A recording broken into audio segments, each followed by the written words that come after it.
बाएं अंग से स्त्री और दाएं अंग से पुरुष पैदा किया। स्त्री का नाम है शतरूपा और पुरुष का नाम है स्वयंभू मनु। बोलिए मनु महाराज की, शतरूपा मैया की। ये मनु शतरूपा का जोड़ा पैदा हुआ, ये मनु शतरूपा का जोड़ा पैदा हुआ।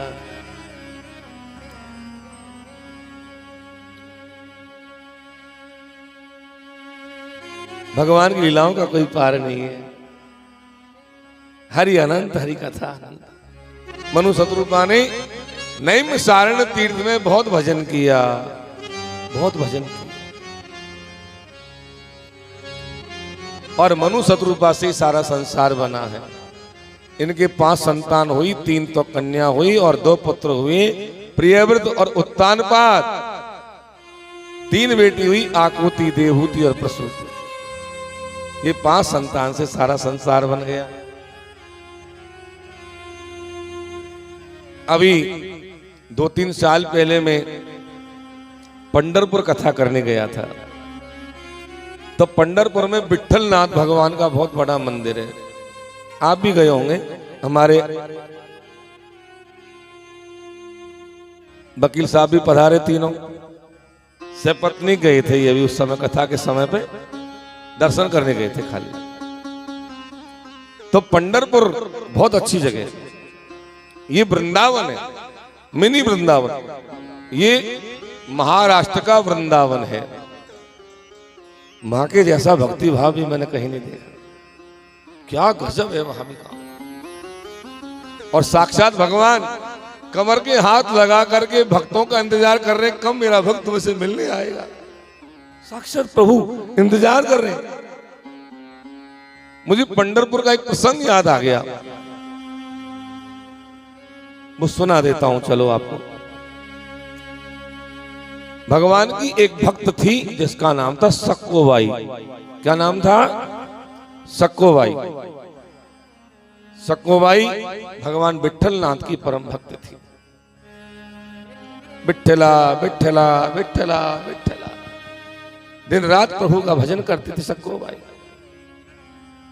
घर वालों ने जिद करके सक्कोबाई का विवाह कर दिया। जब विवाह कर दिया तो सक्कोबाई ससुराल चली गई। अब ससुराल चले गई तो मां भी वही बात, वो तो भगवान का भजन करती। संस्कार माँ बाप जो देंगे वो जाएंगे थोड़ी। लेकिन ससुराल ऐसा मिला कि मां कोई राम नाम लेना ही बंद, बिल्कुल कोई मतलब नहीं भगवान के नाम से। जब वो कभी भजन करने बैठती तो सास ननद पूरा परिवार लड़ने लग जाता। ये कहां से आ गई भक्तानी, विठला विठला विठला विठला करती रहती है, पागल हो गई।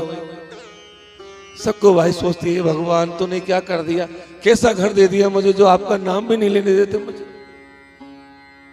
अब मैं करूं तो करूं क्या। लेकिन सक्कोबाई ने भगवान का भजन नहीं छोड़ा। भाई विठला विठला विठला विठला, पांडुरंगा विठला। एक दिन सक्कोबाई, ध्यान देना, एक दिन सक्कोबाई कुएं पे पानी लेने गई। तो पानी लेने गई तो वहां जब पानी भर रही थी तो वहां होकर के संत लोग जा रहे थे।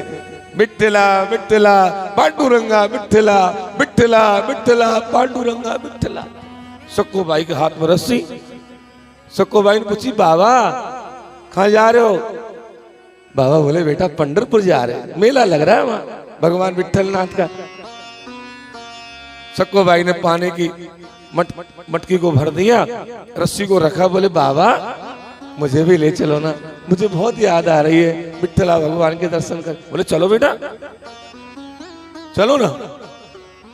बोले बाबा चलो। बोले चलो।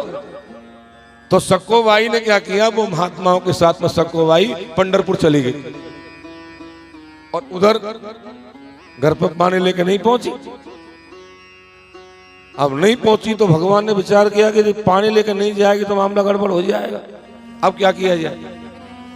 तो भगवान स्वयं सक्कोबाई का रूप बना करके कुएं पर आ गए। ध्यान देना, भगवान स्वयं विठलनाथ सक्कोबाई का रूप बना करके कुएं पर आ गए।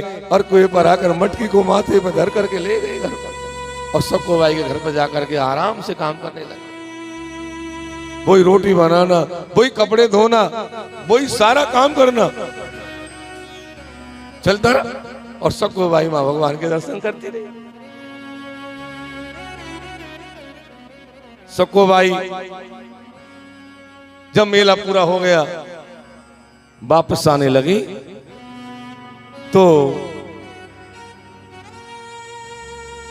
किसी कारणवश क्या हुआ कि वहां सक्कुबाई का निधन हो गया, मर गई। जब सक्कुबाई मर गई तो उसी गांव के किसी आदमी ने और वो समाचार सुना तो वो गया और उसने मरी हुई सक्कुबाई की लाश को देख लिया।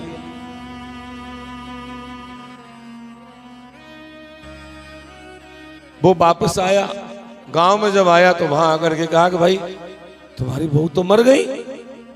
बोले तुमको क्या पता? बोले मैंने पंढरपुर में देखा कि तू पागल हो गया कि बहू तो हो रही अंदर। कब गई पंढरपुर? वो तो गई नहीं, तू कोई और को देख के आया होगा।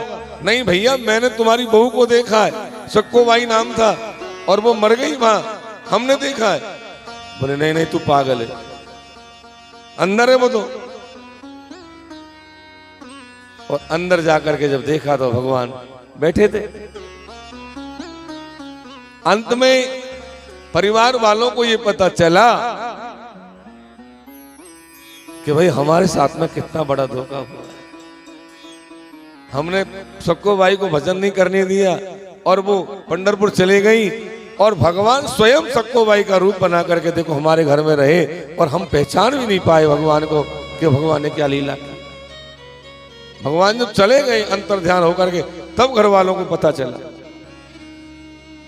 आज भी सक्कुबाई की समाधि बनी हुई है वहां पंढरपुर मंदिर के पास। ऐसे ऐसे परमात्मा लीला करते। स्त्री का रूप बना लिया, अपने भक्त का रूप बना लिया भगवान।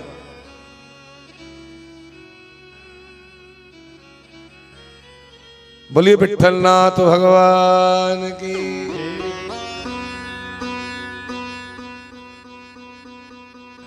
स्वयंभू मनु और सतरूपा,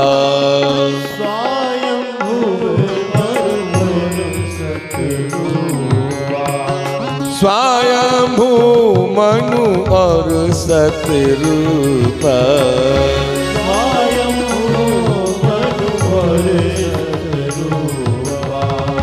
जिनसे भक्ति वही अब रूपा,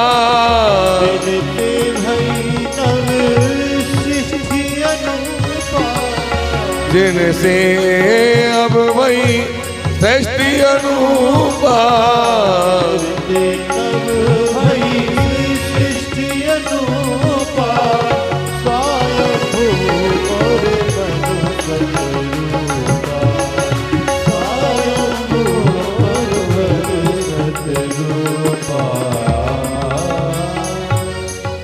आप तो नैमिषारण्य तीर्थ में गए हैं।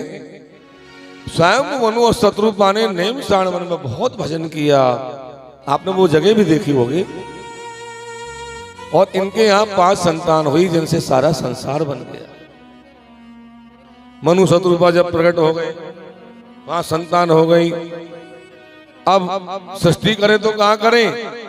पृथ्वी को तो हिरण्याक्ष दैत्य ने ले जाकर के रसातल में रख दिया। जब पृथ्वी नहीं है तो सृष्टि कहाँ होगी? मनु ने ब्रह्मा जी से कहा पिताजी क्या करूं, मेरा तो आना नहीं आना दोनों सार्थक नहीं है, क्या करूं मैं, क्या करूं? ब्रह्मा जी बोले बेटा आप कैसे करें, पृथ्वी के बिना कैसे काम चले, पृथ्वी तो मैं भी नहीं ला सकता। जब ब्रह्मा को चिंता हुई तब ब्रह्मा जी ने भगवान का ध्यान किया। ध्यान के करते ही और ब्रह्मा जी को जोर से छींक आई और छींक के आते ब्रह्मा जी की नाक में से सूकर का बच्चा प्रकट हो गया। बोलिए 12 भगवान की जय हो। 12 भगवान जैसे बाहर आए आकाश में उड़े, आकाश में देखा तो बड़ा भारी पहाड़ जैसा रूप बना लिया 12 भगवान ने। 12 भगवान रसातल में गए और पृथ्वी को डांट में लिया और वो डांट पर पृथ्वी को लेकर के आए। सारे देवताओं ने भगवान की स्तुति गाई। जितम जितम ते जित यज्ञ भावनो, आपकी जय हो, जय हो। लेकिन इस कथा को जब सुखदेव जी ने परीक्षित जी को सुनाया, मैत्रेय जी ने विदुर जी को सुनाया, तो उनके मन में थोड़ी शंका हो गई। प्रश्न किया कि गुरुजी आपने ये कथा सुनाई, हमारी समझ में नहीं आई, कैसे भगवान का अवतार हुआ और कैसे भगवान ने राक्षस मारा, हिरण्याक्ष, थोड़ा विस्तार से सुनाओ ना गुरुजी। जब ये कहा तो सुखदेव जी कहने लगे, राजन एक बार क्या हुआ, ब्रह्मा जी के पुत्र हुए कश्यप, और कश्यप जी महाराज के दो पत्नियां हैं, एक का नाम है अदिति, एक का नाम है दिति, दो पत्नियां। अदिति के देवता हुए और दिति के दानव हुए। देवता दानवों के पिता तो एक ही है, माताओं का फर्क है बस। तो अदिति के तो संतान हो गई, बड़ी के तो, छोटी के संतान नहीं हुई। एक बार ये छोटी जो पत्नी है दिति, वो कश्यप जी के पास में गई और जाकर के संध्या के समय, संध्या का ठीक समय कब होता है, जब झालर बजती है शाम को, बिल्कुल उस समय जाकर के कश्यप जी तो भजन कर रहे थे और ये दिति ने जाकर के चरणों में प्रणाम किया। कश्यप जी बोले, देवी क्या बात है, कैसे आई? बोले, महाराज मेरी जब शादी हुई, मेरे पिताजी ने पूछा बेटी किससे ब्याह करेगी, तो मैंने कह दिया जीजाजी से ही करूंगी मैं तो ब्याह। आपसे ब्याह तो कर लिया, पर अब देखो बहन के तो बच्चे हो गए, मेरे आज तक बच्चे नहीं हुए, सो आप एकांत में चलो, मुझे सुख प्रदान करो जिससे मुझे भी बच्चों का आनंद मिले। कश्यप जी बोले, देवी वो बात तो ठीक है, लेकिन हर चीज का समय होता है। हमारे सनातन धर्म में 16 संस्कार होते हैं, हर चीज का मुहूर्त होता है। पहला संस्कार होता है गर्भाधान। तो पहली बार जब वर वधू का मिलन होता है तो वो भी मुहूर्त देखा जाता है, उसका भी एक अच्छा समय देखा जाता है। यदि अच्छे समय पर मिलन होगा और अच्छे समय पर यदि संस्कार होगा और वो गर्भ धारण होगा तो अच्छी संतान पैदा होगी, और गलत समय पर गर्भ धारण हो गया तो राक्षस संतान पैदा हो जाएगी। ये शास्त्र कहते हैं, इसलिए देखा जाता है, हर चीज का समय देखा जाता है। श्राद्ध हो, पिताजी का श्राद्ध है, माताजी का श्राद्ध है, बाबा का श्राद्ध, श्राद्धों में तो बिल्कुल ध्यान रखना चाहिए।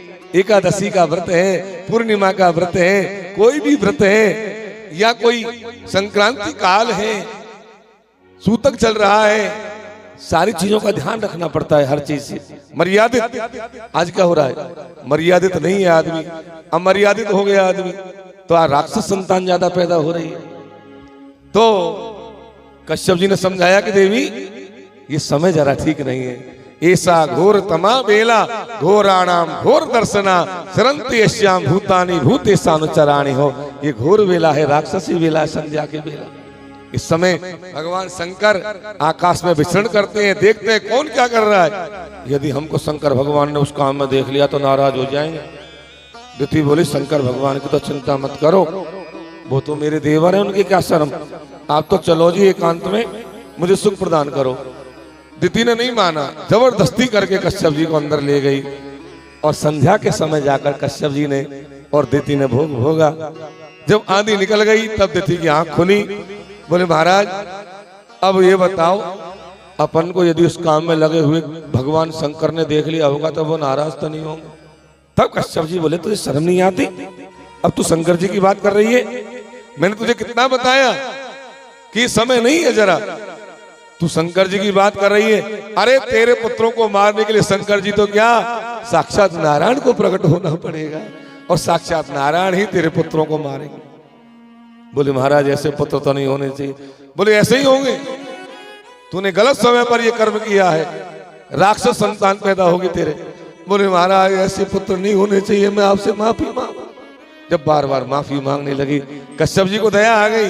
बोले, पुत्र तो तेरे ऐसे ही होंगे, लेकिन पोतस्तवोसी ललनान लाभम, तेरे पोत्र बढ़िया हो जाएगा, पोता बढ़िया हो जाएगा, तेरे पोता ऐसा हो जाएगा जो तेरी 21 पीढ़ियों को तार देगा। देवी जा, कोई बात नहीं। अब तो दिति के गर्भ रह गया। पुत्र हुए हिरण्यकश्यपु और हिरण्याक्ष, और पोता कौन हुआ, प्रहलाद। वरदान भी दे दिया तो श्राप भी दे दिया। दिति का गर्भ रह गया तो दिति ने कोई महीने, 6 महीने, 12 महीने गर्भ धारण नहीं किया। भागवत में लिखा 100 वर्ष, शतम 100 वर्ष तक गर्भ धारण किया। और जब हवा चलना बंद हो गया, चारों तरफ से ऑक्सीजन मिलना बंद हो गया देवताओं को, सारे देवता ब्रह्मा जी के पास में गए, बोले क्या बात है, हवा नहीं चल रही है नाथ।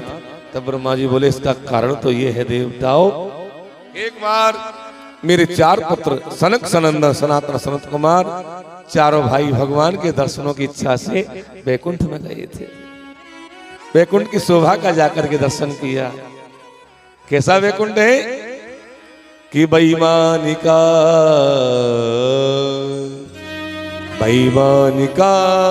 चलना चरिता नियत्र गायन्ति लोक समलम क्षपणानि भरतु अंतर्जले तो विकसन मधुमाधवीना गंधेन खंडित दियोक्षनिलम क्षिपंत। सुंदर शीतल मंद सुगंध बह रही है वैकुंठ में, सुंदर सरोवर भरा हुआ है, विमान तैर रहे हैं, तुलसी की खुशबू उड़ रही है। आहा, ऐसे सुंदर वैकुंठ में चारों ब्राह्मण गए हैं। चारों ने 6 दरवाजे पार कर लिए। 7वें दरवाजे पर जब पहुंचे तो 7वें दरवाजे पर 2 पार्षद खड़े हैं जिनका नाम है जय और विजय। इन्होंने इनका रास्ता रोक लिया। देखो जय विजय की क्या औकात, जो ब्राह्मणों का रास्ता रोक दे, भगवान के भक्तों का रास्ता रोक दे। लेकिन जो कुछ होता है वो भगवत प्रेरणा से होता है, भगवत कृपा के बिना कुछ नहीं होता है।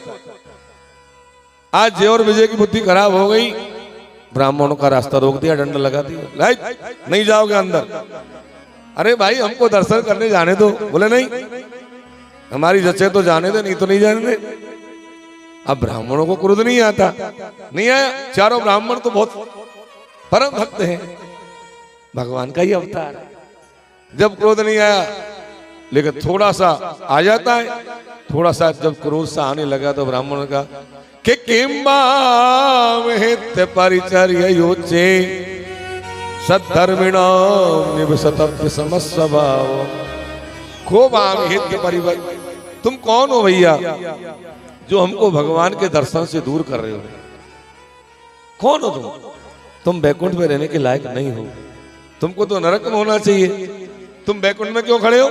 जाओ, एक जन्म के लिए तुम राक्षस बन जाओ। जय और विजय को राक्षस बनने का श्राप दे दिया। जब श्राप मिल गया तो भगवान को पता चला कि मेरे द्वार पर तो 4 ब्राह्मण खड़े हैं और मेरे पार्षदों ने उनका रास्ता रोक दिया। दौड़ करके भगवान आए और दौड़ कर आकर के चारों ब्राह्मणों के पैरों में भगवान गिर गए। बोले ब्राह्मणों, आज मेरे वैकुंठ में आपका अपमान हुआ है, कितनी बड़ी बात है। यदि नौकर गलती करता है तो मालिक की कमजोरी से करता नहीं, नौकर की क्या मजाल जो गलती कर दे। मैं तो ब्राह्मणों का दास हूं, मैं तो ब्राह्मणों का दास हूं भैया। विप्र प्रसादात धरणी धरोहम, विप्र प्रसादात कमलावरोहम, विप्र प्रसादात अजितो जितोहम, विप्र प्रसादात मम नाम राम। ये ब्राह्मणों की कृपा से ही तो मैंने पृथ्वी को धारण कर रखा है। ब्राह्मणों की कृपा से ही मैंने लक्ष्मी का वर्ण किया है। ब्राह्मणों की कृपा से मैं जिस पर विजय प्राप्त नहीं होते विजय प्राप्त करता हूं। ब्राह्मणों की कृपा से मेरा नाम राम है। ये पार्षद एक जन्म को नहीं 3 जन्मों को जाकर राक्षस बनेंगे और मैं तीनों जन्मों में अपने हाथों से इनका वध करूंगा। भगवान ने एक जन्म के श्राप को 3 जन्मों में बदल दिया और कहा कि भैया मैं ब्राह्मणों से बहुत प्रसन्न होता हूं, संतों से बहुत प्रसन्न होता हूं। संत ब्राह्मण मुझे बहुत अच्छे लगते हैं।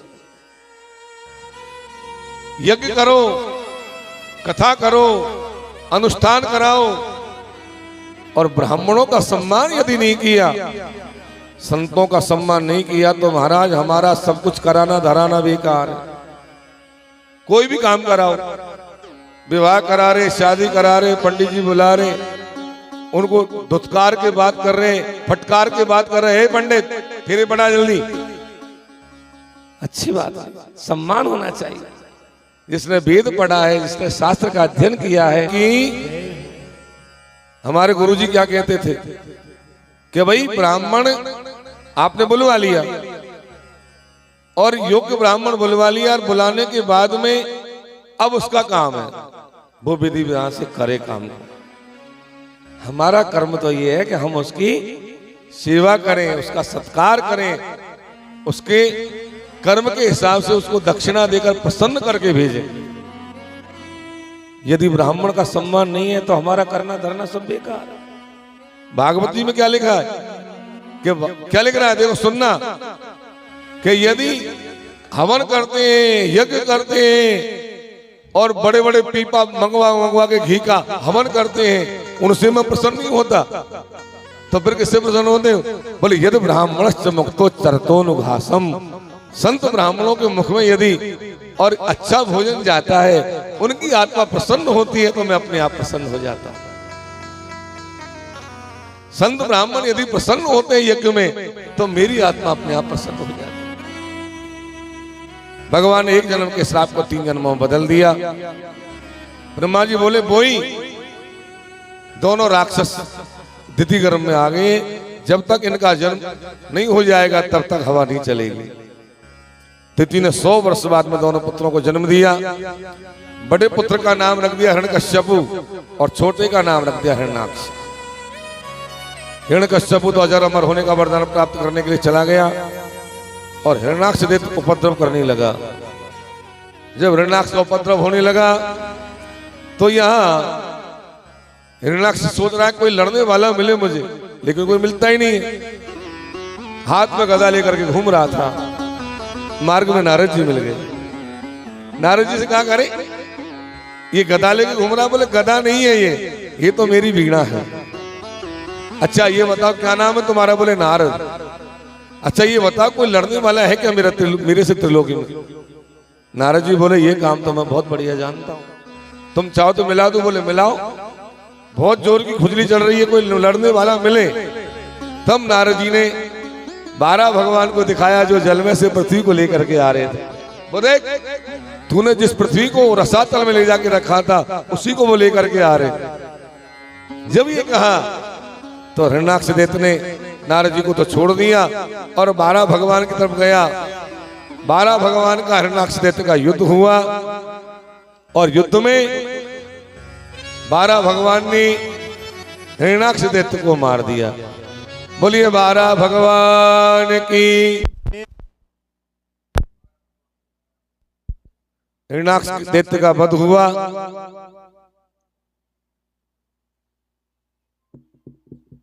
और सारे देवताओं ने आकर के 12 भगवान की पूजा की। ये हिरण्याक्ष क्या है? हिरण्य कहते हैं सोने को और अक्ष कहते हैं आंख को। तो जिसकी आंख सोने में लगी हो, जिसका ध्यान पैसे में ज्यादा हो, जो पैसे की गणित ज्यादा निकालता हो, वो हिरण्याक्ष है। लोभी आदमी, जो ज्यादा लोभी आदमी है वो हिरण्याक्ष है। और 12 भगवान बोले संतोष, ये संतोष रूपी 12 भगवान। जब तक संतोष नहीं आएगा तब तक लोभ नहीं मरेगा।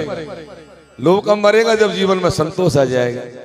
के गोधन गज धन बाजी धन और रतन धन खान, जब आवे संतोष धन तो सब धन धूल समान। जब आवे संतोष धन तो सब धन धूल समान। संतोष रूपी धन जब जीवन में आ जाता है तो भैया और धनों की जरूरत क्या है? सबसे बड़ा धन है संतोष। आज संतोष नहीं है हमारे पास। आज हर आदमी परेशान क्यों है? असंतोषात् पतत्यध। असंतोष की वजह से हर आदमी परेशान, बिल्कुल संतोष नहीं है आज। पहले 500 रुपए कमाने वाला आदमी चैन की नींद सोता था और आज 5 लाख रुपए हर महीने कमाने वाला भी चैन की नींद में नहीं है, वो भी असंतुष्ट है, क्योंकि संतोष नहीं है हमारे अंदर। और जब तक संतोष नहीं आएगा तब तक शांति नहीं मिलेगी। मैं कथा में कहा करता हूं कि भैया पैसे वालों को ज्यादा मत देखो, अपने से ज्यादा पैसे वालों को देखोगे तो आपको जलन होगी, आपको ईर्ष्या होगी। अपने से गरीब को देखो, जो सड़क के किनारे झुग्गी झोंपड़ी बना के रहते हैं, उनको देखोगे तो आपको संतोष मिलेगा कि चलो भगवान ने हमको तो बहुत अच्छा बनाया, इनसे तो बहुत बढ़िया है, इनके पास तो कुछ भी नहीं है, हमारे पास तो सब कुछ भगवान ने दिया है। तो संतोष आना चाहिए जीवन में भैया। ये संतोष ही 12 भगवान है। इस प्रकार से 12 भगवान ने पृथ्वी का उद्धार किया। आगे मनु की बेटी जो देहूति है, उसका विवाह कर्दम मुनि के साथ में। बहुत प्यारा प्रसंग है भागवत जी का,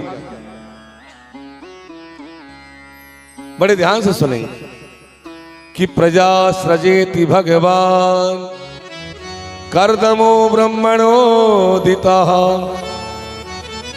सरस्वत्याम तपस्तेपे सहस्त्राणाम समादसः।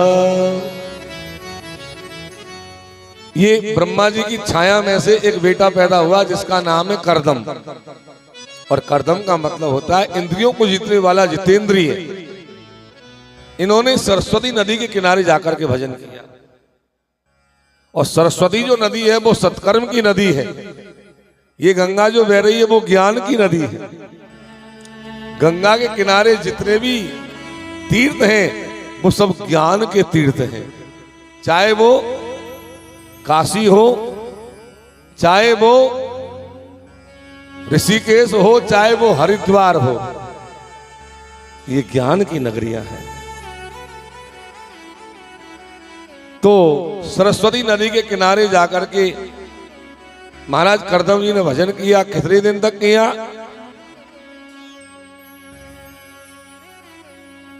प्रजा सृजेति भगवान कर्दमो ब्रह्मणोदितो सरस्वत्याम तपस्तेपि सहस्त्राणाम समादसो।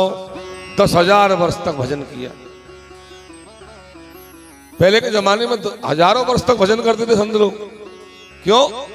कि समाधि में जब चले जाते, योग धारण कर लेते, तो बस फिर उम्र बढ़ने का काम ही नहीं, जैसे बैठे वैसे बैठे रहते बस।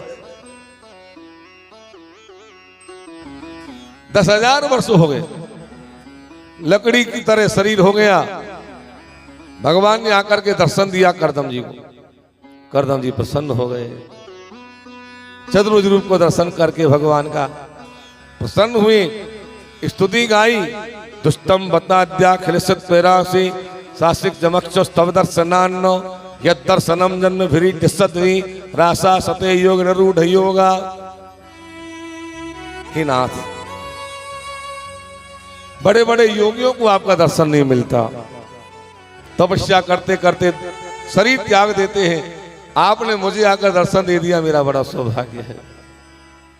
भगवान बोले कर्दम, तुमने बहुत तपस्या की है हमारी, वरम ब्रूयात, वरदान मांगो, वरदान मांगो। कर्दम जी ने हाथ जोड़ लिए, प्रभु क्या मांगो? बोले मांगो। बोले महाराज मैंने भजन तो बहुत कर लिया, अब मैं थोड़ा गृहस्थी का भी आनंद लेना चाहता हूं। अच्छा, अरे भाई भजन करने के बाद गृहस्थ के चक्कर में कौन पड़ेगा? गृहस्थ के जंजाल में कौन फंसता है? लेकिन कर्दम जी ने कह दिया कि मैं गृहस्थ देखना चाहता हूं, थोड़ा गृहस्थ का आनंद लेना चाहता हूं। भगवान बोले ठीक है, आपका विवाह हो जाएगा। और सुनो, आपने नहीं मांगा लेकिन मैं दे रहा हूं वरदान, तुम गृहस्थी बनोगे तो कोई साधारण गृहस्थी नहीं बनोगे, क्योंकि मैं स्वयं तुम्हारे घर में पुत्र बन करके आऊंगा। सहा हम स्वांश कलया तद्वीर्येण महामुनि तब क्षेत्रे देवहूत्याम प्रणय से तत्व संगीताम। मैं अंश कला से आकर के अवतार लूंगा और तुम्हारी पत्नी देहूति गर्भ से अवतार लेकर के मैं तत्व संगीता का ज्ञान प्रदान करूंगा भैया। भगवान ने आशीर्वाद दे दिया कर्दम जी को। और आशीर्वाद दे करके जब जाने लगे भगवान, कर्दम जी की दशा को देख करके भगवान की आंखों में आंसू आ गए। आंसू की बूंद जाकर जमीन पर गिरी तो वो आंसू की बूंद से एक सरोवर बन गया, बिंदु सरोवर। तत्तै बिंदु सरो नाम सरस्वत्या परिप्लुतम। बिंदु सरोवर बन गया। बिंदु सरोवर आजकल महाराष्ट्र में है। भगवान चले गए, करदम जी महाराज भजन में लग गए। अब देखो, जब तक जीव भजन करता है तब तक माया नहीं पकड़ती, और भजन के बाद में माया आकर के पकड़ लेती है जीव। अब करदम जी को ब्याह की चिंता लग गई। भगवान वरदान तो दे गए, लेकिन ब्याह करने वाला तो कोई आ ही नहीं रहा है। और परसों के दिन के लिए बोला, 3 दिन के लिए बोला, आज दूसरा दिन हो गया, कोई सगाई वाला नहीं आया, शादी कैसे होगी? चिंता लग रही है। तो मैं कह रहा था, नारद जी भगवान का मन है, भगवान की प्रेरणा से नारद जी काम करते। नारद जी पहुंच गए राजा स्वयं मनु के महलों में, और मनु के महलों में जाकर के पूछा कि राजन क्या बात है, कोई चिंता में हो? बोले नारद जी, चिंता ये है कि हमारे 3 बेटियां हैं और अभी एक भी बेटी का विवाह नहीं हुआ। आपकी निगाह में कोई लड़का हो तो बताओ। नारद जी बोले लड़का तो है, लेकिन आपके समझ में आया तभी तो। बोले बताओ तो सही महाराज। बोले ब्रह्मा जी का पुत्र है, करदम नाम है, अभी अभी 10,000 वर्ष की तपस्या करके भगवान को प्रसन्न किया, यदि विवाह करना तो उससे कर दो। राजा ने कहा महाराज आपने बहुत बढ़िया बात कही, मेरी बेटी भी 4 बजे जग जाती है और 4 बजे जग करके भगवान का भजन करने लग जाती। मैं भी यही चाहता था, मेरी बेटी को ऐसा ही कोई पति मिले, ये तो बहुत बढ़िया बात है।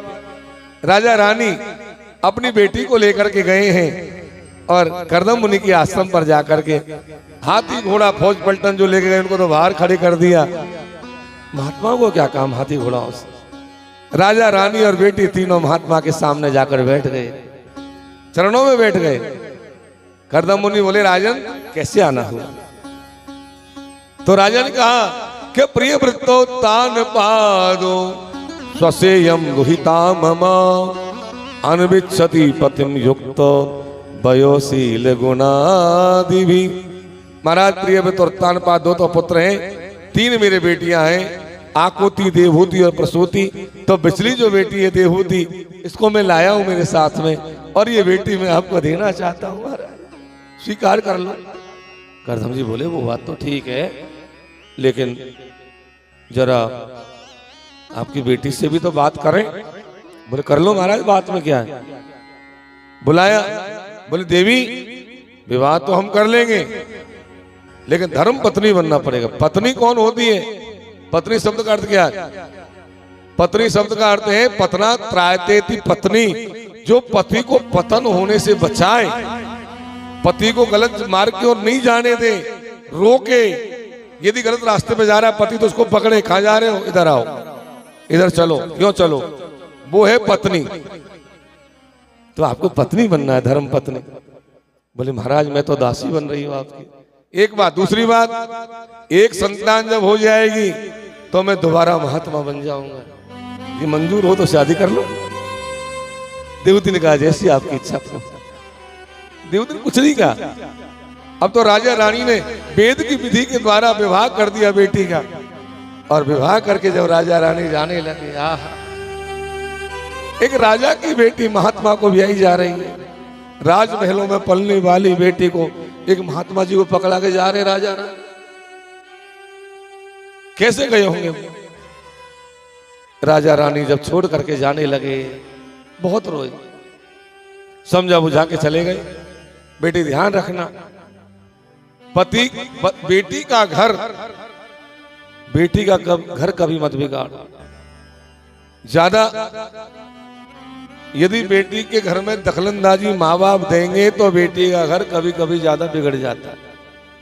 शादी के बाद में हाँ पूछो, वो आपकी बेटी है, समाचार पूछो, कोई बात है तो उसका निराकरण करो, लेकिन ये नहीं हर आध घंटे में हाँ काय की सब्जी बनाई, सासू क्या कर रही है, अरे तेरी सासू तो बहुत बुरी है, मुझे तो बहुत बुरी लगे तेरी सासू, पूछे ही मत, तू तो बोले ही मत करे सासू से, ननद को तो तू आवे ही मत दे बस घर में। यदि ये बातें होंगी तो आपकी बेटी का घर बिगड़ेगा। इन बातों से क्या मतलब, हमारी बेटी खुश रहे, बस प्रसन्न रहे, बेटा अच्छी तरह रहना। कभी भी गलत बात अपनी बेटी को मत बताओ, कभी बिगाड़ने का काम मत बनो, नहीं तो बेटी का घर बिगड़ जाए। जाने के बाद सुखदेव जी कहते हैं भागवत में कि पितृभ्याम प्रस्थिते साध्वी पति मिंगित कोविदा नित्यम परियचरत प्रीत्या भवानी भव प्रभो। ऐसे पार्वती महादेव की सेवा करती है, भवानी भव प्रभो।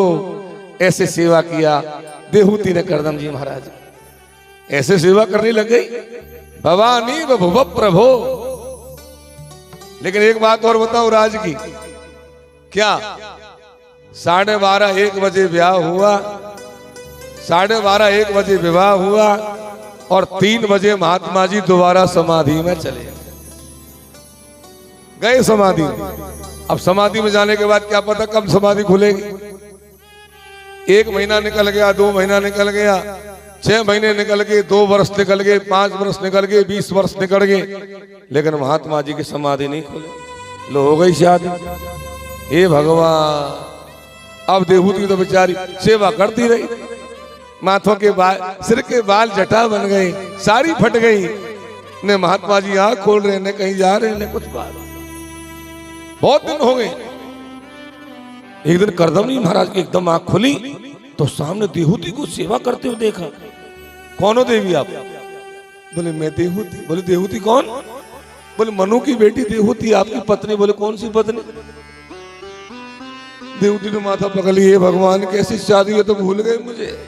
बोले मैं आपकी पत्नी महाराज, आपसे विवाह हुआ था ना। करदम जी को याद आ गया, हाँ, लेकिन विवाह के समय तो तुम इतनी सुंदर थी क्या एक बार एक विश्वावसु नाम का गंधर्व आकाश में से जा रहा था, वो तेरे रूप को देख करके मोह को प्राप्त हो गया था देवी। मैं भजन के प्रभाव से इस बात को जानता हूं, और आज तो क्या हो गई, ये क्या हालत हो गई? बोले महाराज मैंने कोई एहसान थोड़ी किया है, ये तो मेरा फर्ज था। करदम जी बोले नहीं, तुझ तो हम अद्य तब मान विमान दाया, आज हम बहुत प्रसन्न है, मांगो क्या चाहिए। देवती बोले क्या मांगे महाराज? स्त्री क्या मांगेगी? स्त्री को तो पति का सुख मिले, बच्चे मिले, आनंद मिले, और गृहस्थी का क्या मांगेगी स्त्री बेचारी? मेरा विवाह तो हो गया लेकिन मैंने सुख नहीं पाया आपके साथ। तभी करदम जी ने हाथ में जल लेकर के जो छोड़ा, तो करदम जी के छोड़ते ही वहां पर एक विमान आ गया। उस विमान का नाम है कामक विमान। कामक विमान में पूरा नगर का नगर बसा हुआ, सोने चांदी के परकोटे लगे हुए, सोने के पलंग बिछे हुए, और सारी व्यवस्था बनी हुई। सर्दियों में गरम, गर्मियों में ठंडा रहने वाला एयर कंडीशन एसी भी लग रहा था विमान में। बहुत सुंदर विमान। देवती ने कहा महाराज जी विमान में जाके क्या करूं, मेरा तो शरीर बिगड़ गया। करदम जी बोले सरोवर में स्नान करके आओ। देवती जब सरोवर में स्नान करने गई तो विवाह के समय जो सुंदर स्वरूप था उससे भी ज्यादा सुंदर स्वरूप हो गया। देवती और करदम जी दोनों विमान में चढ़े। ये विमान आकाश में उड़ा, 100 वर्ष तक आकाश में उड़ा, और विमान में उड़ते उड़ते में ही करदम जी करके 9 बेटियां पैदा हो गई। ये 9 बेटियां हैं नवदा भक्ति। नवदा भक्ति आएगी तभी तो ज्ञान वैराग्य आएंगे। नवदा भक्ति आ गई, विमान आकर धरती पर उतरा। करदम जी ने कमंडल उठाया, बोले अब जा रहे हम भगवान को भजन करवे। हमने कहा एक बेटा एक संतान हो जाएगी, 9 हो गई। देवती बोली महाराज मैं मना नहीं करती, लेकिन इनको ब्याह सगाई कर जाती तो खूब बाबा जी बनते। करदम जी बोले नहीं नहीं अभी नहीं जाऊंगा, भगवान ने ये कहा था कि मैं तेरे घर में पुत्र बन के आऊंगा, अभी तो भगवान ही नहीं आए, मैं कैसे जाऊंगा? तो बुलाओ भगवान को। देवती और करदम जी महाराज दोनों एकांत में बैठ गए और ऐसे हाथ जोड़ करके ध्यान लगाया कि हे नाथ अब देर किस बात की है, आओ ना, पधारो ना प्रभु। जो ध्यान लगाया तो ध्यान मात्र से ही भगवान गर्भ में आ गए। भगवान जब गर्भ में आए तो जा दिन ते हरि गर्भ आए, जा दिन ते हरि गर्भ आए, जा दिन ते हरि गर्भ आए, जा दिन ते हरि गर्भ आए, सकल लोक सुख संपत्ति छाए, सकल लोक सुख भगवान गर्भ में आए, आनंद हुआ। समय आया तो देहूति के गर्भ से भगवान का कपिल अवतार हुआ। बोले कपिल देव भगवान की। कपिल का मतलब होता है कंप्यति पापानीति कपिल हो, जिसके नाम से पाप भी कांपने लग जाए वो कपिल। कपिल भगवान का अवतार हुआ। सारे देवता स्तुति करने आए। ब्रह्मा जी अपने 10 पुत्रों में से 9 पुत्रों को लेकर के स्तुति करने आए, और जब जाने लगे तो ब्रह्मा जी को रोक लिया कर्दम जी ने। बोले रुको पिताजी, आपके 9 पुत्र हैं, मेरे 9 पुत्रियां हैं, इनका विवाह इनसे कर दिया जाए। बोले कैसे विवाह हुआ? बोले कर्दम जी की बड़ी बड़ी बेटी का नाम है कला, उसका विवाह मरीच ऋषि से हुआ। कि मरीचये कलाम प्रादात अनुसूया अथात्रये श्रद्धा मंगिरसे यच्च पुलस्त्याय हविर्भुविम। बड़ी बड़ी बेटी का नाम कला मरीचि को ब्याई। दूसरी बेटी का नाम है मरीचये कलाम प्रादा अनसुया। अनसुया का विवाह हुआ अत्रि मुनि से। श्रद्धा का विवाह अंगिरस से। हविर्भुवि का विवाह हुआ पुलस्त ऋषि से। श्रद्धा का विवाह हुआ गति से। अरुंधति का विवाह हुआ वशिष्ठ जी महाराज से। और छोटी छोटी बेटी का नाम है शांति। छोटी छोटी बेटी का नाम रख दिया शांति, और शांति हो जाएगा। इस प्रकार 9 पुत्रियों का विवाह हुआ। कर्दम जी महाराज भगवान की परिक्रमा करके और भजन करने चले गए। अब दोनों रह गए, माता जी और बेटा जी। माता जी विचार करने लगी, हे भगवान हम कौन से बोलूं। बेटियां घर अपने अपने पति के घर चली गई, स्वामी जी भजन करने चले गए, और ये बेटा तो बोलता चालता है नहीं, अब क्या करूं। तो एक दिन देहूति महारानी कपिल देव भगवान के चरणों में जाकर के बैठ गई। और सुखदेव जी कहते कि पितरी प्रस्थिते रण्यम मातु प्रिय चिकीर्षया तस्मिन् बिंदु सरेवासी भगवान कपिल किलः। वो बिंदु सरोवर पर भगवान कपिल के चरणों में जाकर देहूति बैठ गई और कहने लगी कि तम ताम गता शरण शरण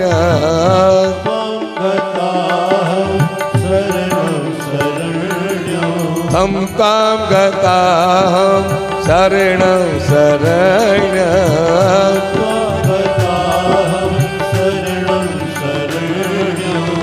सभृते संसार तरो कुठारम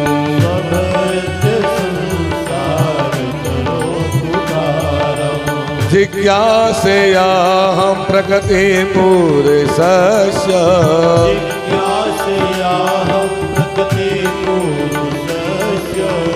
नमामि सधर्म विदाम वरिष्ठ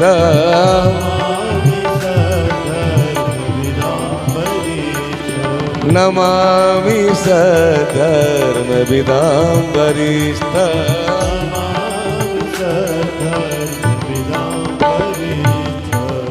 माँ देहूति ने क्या कहा भगवान से? ताम ताम गता हम शरणम शरण्यम। हे नाथ मैं आपकी शरण में आई हूं। आप जीव के पापों को ऐसे काटते हैं जैसे लकड़ी को कुल्हाड़ा काटता है। सभृत संसार तरो कुठारम। कुठार किसको कहते हैं? कुल्हाड़े को। जैसे कुल्हाड़ा लकड़ी को काटता है ऐसे आप जीवों के पापों को काट देते हैं। प्रभु मैं आपके चरणों में आकर के प्रणाम करती हूँ, मेरे अज्ञान को दूर कर दो नाथ। भगवान ने कहा माँ सबसे पहले जीव को चाहिए कि वो संतों का संग करे। माँ ने कहा मैं पहचानूंगी कैसे संत है कि नहीं है, संत की परिभाषा तो बताओ। तब भगवान कपिल ने संतों की परिभाषा बताई कि संत कौन है। ध्यान देना कि तितिक्षवः कारुणिकः सुहृदौ सर्वदेहिनां अजात शत्रवो शांता साधवो साधुभूषणा। तितिक्षव का मतलब सहनशील हो।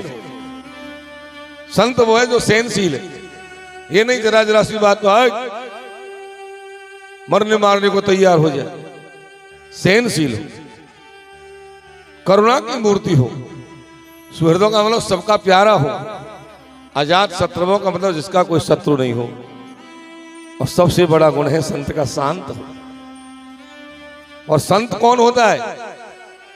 संत धोती पहनने वाला भी होता है, पजामा पहनने वाला, पैंट पहनने वाला कोई भी हो सकता है। संत की पहचान उसके परिधान से नहीं, उसके व्यक्तित्व से होती है, उसके चरित्र से होती है। उसका चरित्र कैसा, उसका व्यक्तित्व कैसा, उसका नेचर कैसा।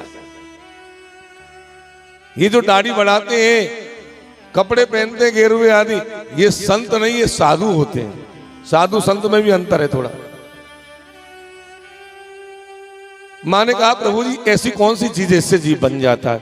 तो भगवान ने कहा मन, मन एव मनुष्याणाम कारणम बंध मोक्षयो। मन ही तो बंधन का कारण बनता है, यही मानता है, यही भटकाता है। मां ने कहा प्रभु ये दुनिया में जो हो रहा है उसको करने वाला कौन है? भगवान ने कहा मैं सब करने वाला मैं हूं। मेरे द्वारा ही ये रात्रि होती है, मेरे द्वारा ये दिन होता है, सूर्य तपता है मेरे द्वारा, मृत्यु खाता है मेरे द्वारा। मां ने कहा प्रभु जी आपका संग ज्ञान क्या है? भगवान ने कहा 24 तत्वों का समूह ब्रह्म कहलाता है। पृथ्वी, जल, तेज, वायु, आकाश। पृथ्वी का गुण हमारी नाक के बीच में आया सुगंधी, जल का गुण रस हमारी जीव ने ग्रहण किया, तेज का गुण हमारी आंखों ने ग्रहण किया, वायु का गुण स्पर्श हमारी त्वचा ने ग्रहण किया, और आकाश का गुण है शब्द जो हमारे कानों ने ग्रहण किया। पृथ्वी, जल, तेज, वायु, आकाश पंच तन्मात्रा, पंच महाभूत, पंच ज्ञानेन्द्रिया, पंच कर्मेंद्रिया, ये 20 चीज हो गई। और मन, बुद्धि, चित्त, अहंकार, ये 24 तत्व हो गए। 25वां तत्व है काल। ये काल न कोई का मित्र होता है न कोई शत्रु होता है, काल सबको समान भाव से देखता है। जीव अभिमान में होकर मेरा भजन नहीं करता माँ, इसलिए पुनरपि जन्मम पुनरपि मरणम पुनरपि जननी जठ रेस है। जीव का बार बार जन्म मरण होता है।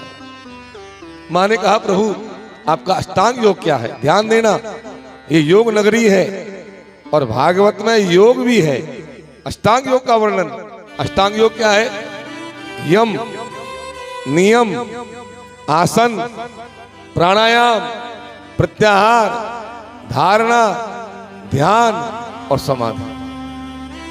ये अष्टांग योग में यदि विस्तार से इसका वर्णन करें तो बहुत बड़ा विस्तार हो जाए, लेकिन भागवत में बताया भगवान कपिल ने कि मां अष्टांग योग में सबसे बढ़िया जो योग है वो है भगवान का ध्यान। ध्यान, भगवान का ध्यान करो रोजाना। कैसे करें? अरे भाई आप नहा धो करके करो, आप ट्रेन में जा रहे तो ट्रेन में ही कर लो। ध्यान तो कहीं भी किया जा सकता है। और ध्यान को कैसे करें? बोले ऊपर से मत करो, नीचे से करो, चरणों से ध्यान करो भगवान का। कैसे करें? बोले संचिंतये भगवत चरणारविंदम वज्रांकुश धरो वज्रांकुश ध्वज सरोर लांछनाढ्यम। सबसे पहले भगवान के चरणों का ध्यान करो। भगवान के चरणों में क्या है? ध्वजा अंकुश का चिन्ह है, वो जीव के पापों को काटने वाली चीज है।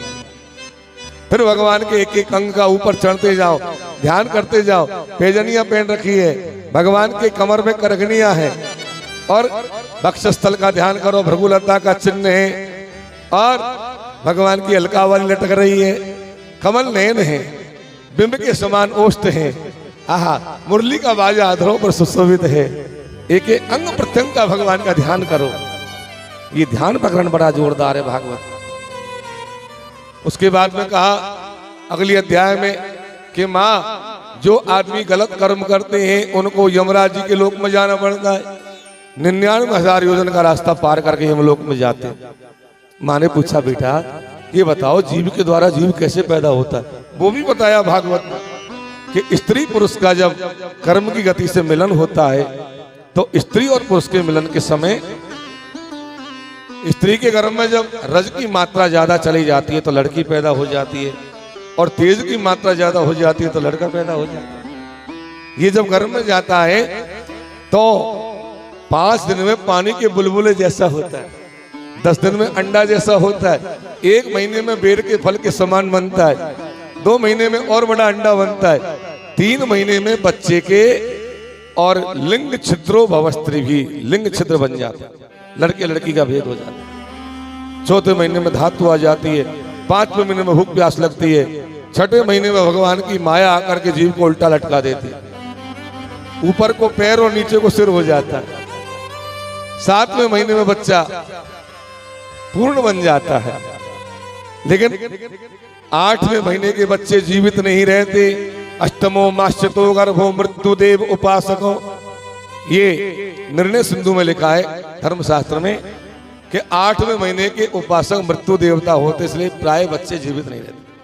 9वां महीना जब लग जाता है तो ये बच्चा जब गर्भ में रहता है जीव, तो उसको 100 जन्मों की याद आ जाती है, और 100 जन्मों की याद करके सोचता है कि पहले मैं कुत्ता था, उसके पहले मैं गधा था, उसके पहले मैं पक्षी था, और अब भगवान ने फिर मुझे गर्भ में डाल दिया। हे भगवान, जीव प्रार्थना करता है भगवान से, क्या कहता है कि तस्यो प्रसन्नमभितुम जगदिच्छयात् नाना तनो भुवि चल चरणारविंद सोहम व्रजामि शरणं यकुतो भयं मे येने गतो गतिर्दस्य सतो नुरूपा।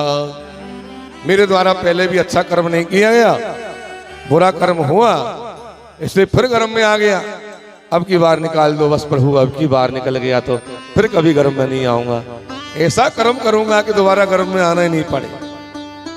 ऐसे जीव प्रार्थना करता है, भगवान की माया आकर के धक्का मारती है, गर्भ से बाहर आ जाता है, अंदर का ज्ञान अंदर ही रह जाता है, बाहर आकर सब भूल जाता है, संसार की माया में फंस जाता है।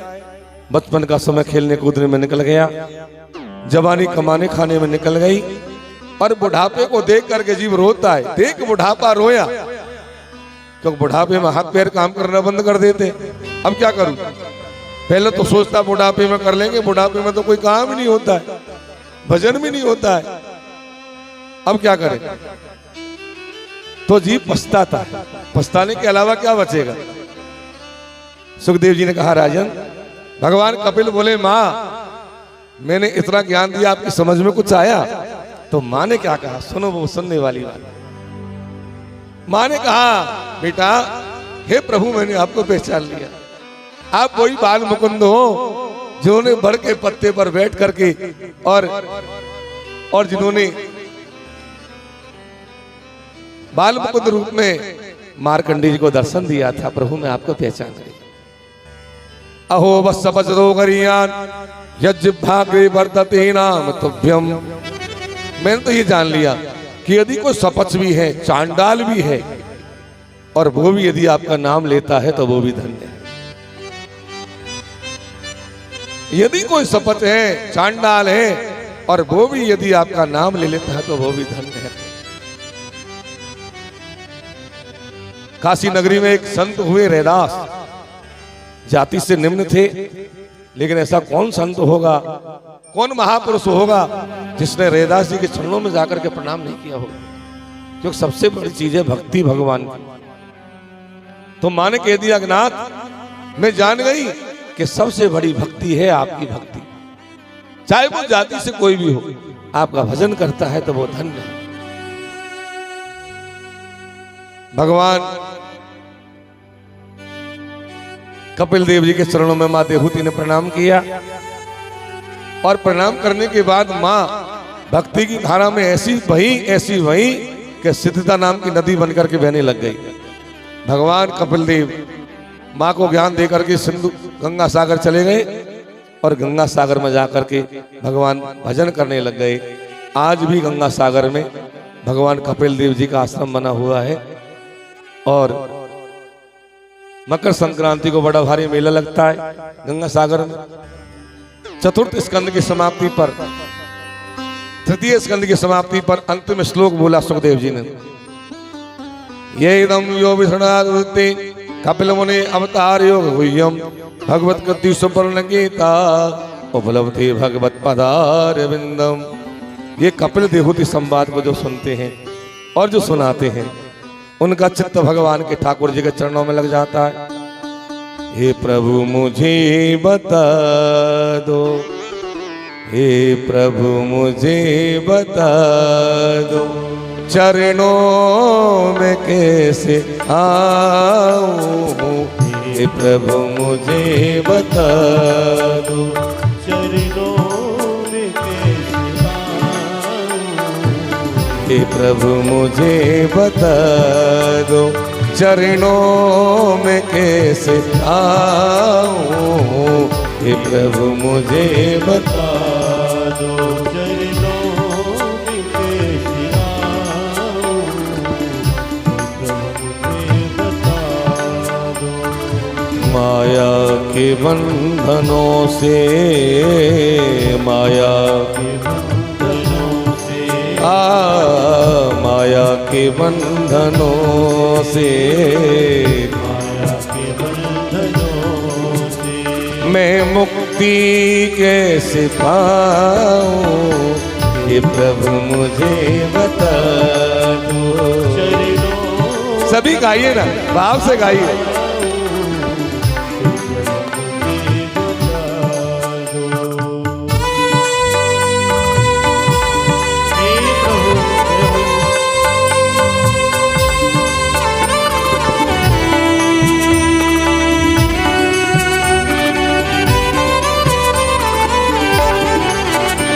ना जानो कोई पूजन, अज्ञानी हूँ मैं भगवन।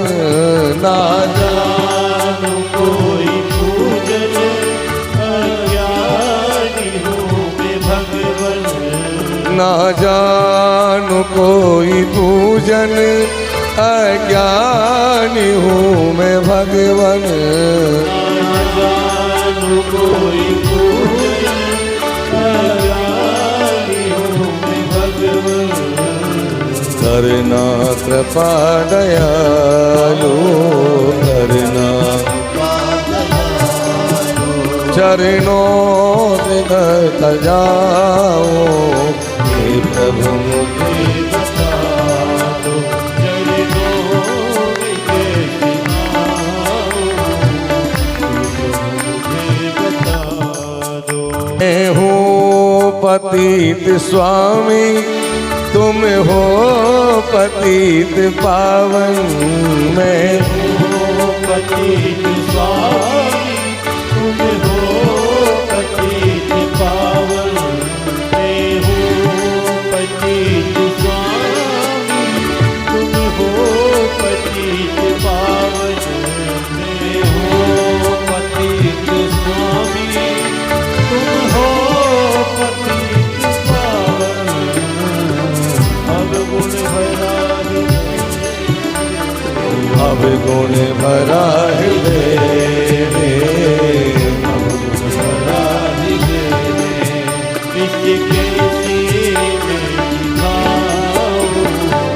हे प्रभु मुझे बता दो, चरणों में कैसे आऊं, हे प्रभु मुझे बता दो।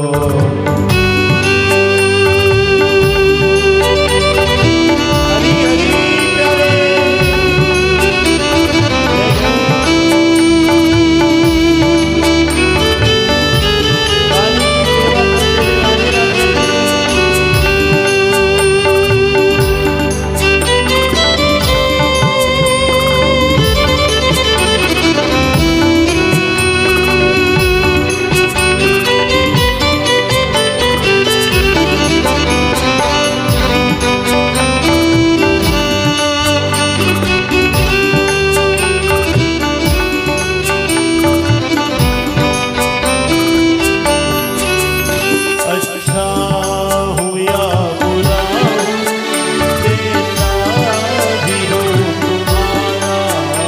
अच्छा हूँ या बुरा हूँ, जैसा भी हूँ तुम्हारा।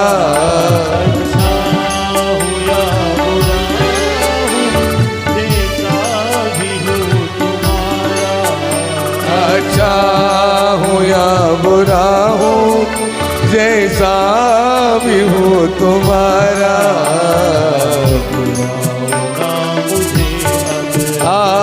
ठुकराओ ना मुझे अब,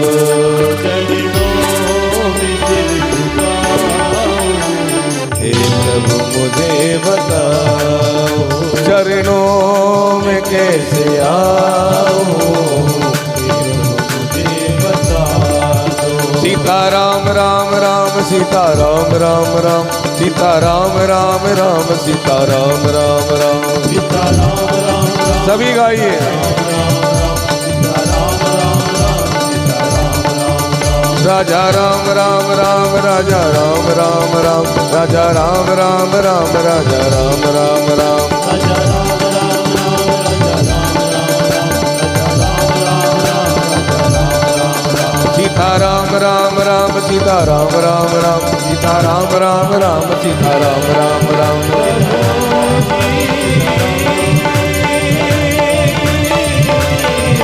सीता राम राम राम सीता राम राम राम सीता राम राम राम सीता राम राम राम राम राम राम यार है ओए ओए ओए काली कमली वाला मेरा यार है तेरे मन का मोहन तू दिलदार है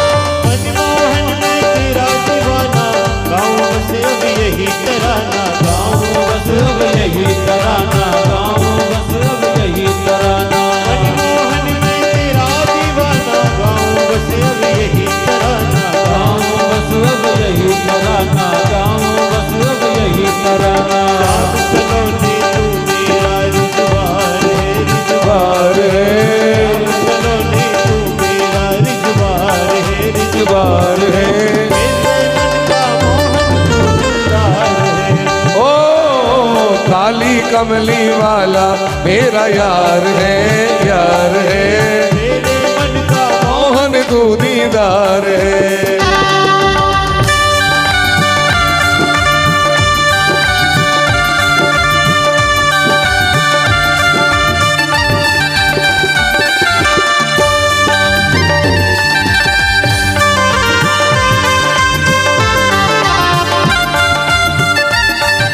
तू मेरा मैं तेरा प्यारे ये जीवन अब तेरे सहारे ये जीवन अब तेरे सहारे ये जीवन अब तेरे सहारे तू मेरा मैं तेरा प्यारे ये जीवन अब तेरे सहारे ये जीवन अब तेरे सहारे ये जीवन अब तेरे सहारे तेरे हाथी जीवन की पतवार है पतवार है तेरे हाथी जीवन की पतवार है पतवार है मेरे मन का मोहन तू दिलदार है ओ काली कमली वाला मेरा यार है मेरे मन का मोहन तू दिलदार है